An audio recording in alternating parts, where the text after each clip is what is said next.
আমি সাধনা আজকের বানাবো কুলি পিঠে।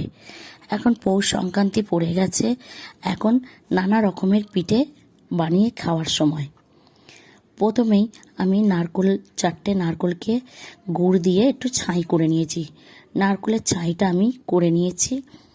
ছাইটা আমি পুরো রেসিপিটা দেখাতে পারলাম না। চারটে নারকোলকে আমি ছাই করে নিয়েছি গুড় দিয়ে। এদিকে আমি একটা কড়াইতে গরম জল বসিয়ে দিয়েছি। দু বাটি জল মাপের নিয়েছি। তাতে পরিমাণ মতন জল দিয়ে আমি নুন দিয়ে ফুটিয়ে নিলাম। ফুটিয়ে নিয়ে ওই বাটিরই আবার 2 বাটি আমি চালের গুঁড়ি দিয়ে দিলাম। চালের গুঁড়ি দিয়ে ভালো করে নেড়ে চেড়ে আমি আটাটাকে মেখে নেব গরমে জলের মধ্যে। গ্যাসের মধ্যেই এই ছাইটা মারতে হবে। আমি করা হয়ে গেছে, আমি এটা 10 মিনিটের জন্য ঢাকা দিয়ে রেখে দেবো। গ্যাসটা আমি নিভিয়ে দিয়েছি। 10 থেকে 15 মিনিট পরে আমি ওই চালের গুঁড়োটাকে ভালো করে মেখে নেব। আমি ভালো করে এটাকে মেখে নিচ্ছি। ভালো করে ঠেসে ঠেসে মেখে নিতে হবে। এবার ছোট ছোট করে আমি লেচি করে নিচ্ছি। আমি এর মধ্যে ছোট ছোট করে লেচি কিছুটা করে নিচ্ছি। করে নিয়ে এবার সেই নারকোলের ছাইটা আমি এর মধ্যে ভরবো। কিরমভাবে ভরছি আপনারা ভালো করে দেখে নেন।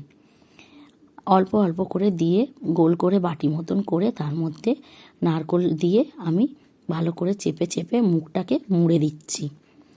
ভালো করে মুখটাকে মুড়ে দিয়ে আমি আবার মুখটাকে ভালো করে চেপে দেব। ভালো করে মুখগুলোকে এরম করে চেপে দিতে হবে যাতে না খুলে যায়।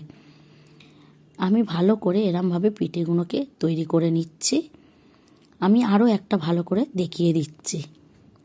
এরমভাবে বাটি মতন করে তার মধ্যে নারকোলের ছাইটা দিয়ে ভালো করে চেপে দিতে হবে। চেপে দিয়ে এটার মুখটা ভালো করে মুড়ে দিতে হবে। ভালো করে চেপে চেপে মুখটাকে মুড়ে দিচ্ছি।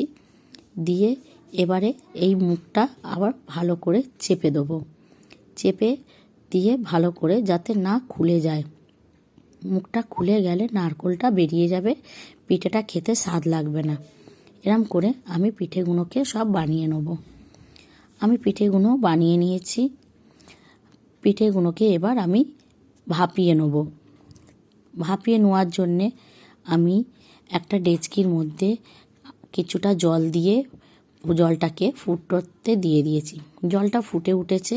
এবার এর মধ্যে একটা ফুটো ফুটো থালায় আমি কিছুটা পিঠেগুলো দিয়ে আমি ওই জলের ওপর বসিয়ে দিয়ে ওটাকে একটা ঢাকা দিয়ে দিতে হবে। ঢাকা দিয়ে 15 থেকে 20 মিনিট রেখে দেবো। পিঠেগুলো দেখেন পুরো সফট নরম হয়ে যাবে। পিঠেগুলো ভালো মতন নরম হয়ে গেছে। এবার আমি এই পিঠেগুলোকে ঠান্ডা করে পিঠেগুলোকে তুলে নেব। দেখুন আমার একটা পিঠেও ভেঙে যায়নি। আর পিঠেগুলো খুব স্বাদ লাগবে খেতে। এগুলো গুড় দিয়েও খেতে পারবেন বা শুধুও খাওয়া যায়। এতে নারকোলের ছাই দেওয়া আছে তো এটা শুধুও খাওয়া যায়, আবার গুড় দিয়েও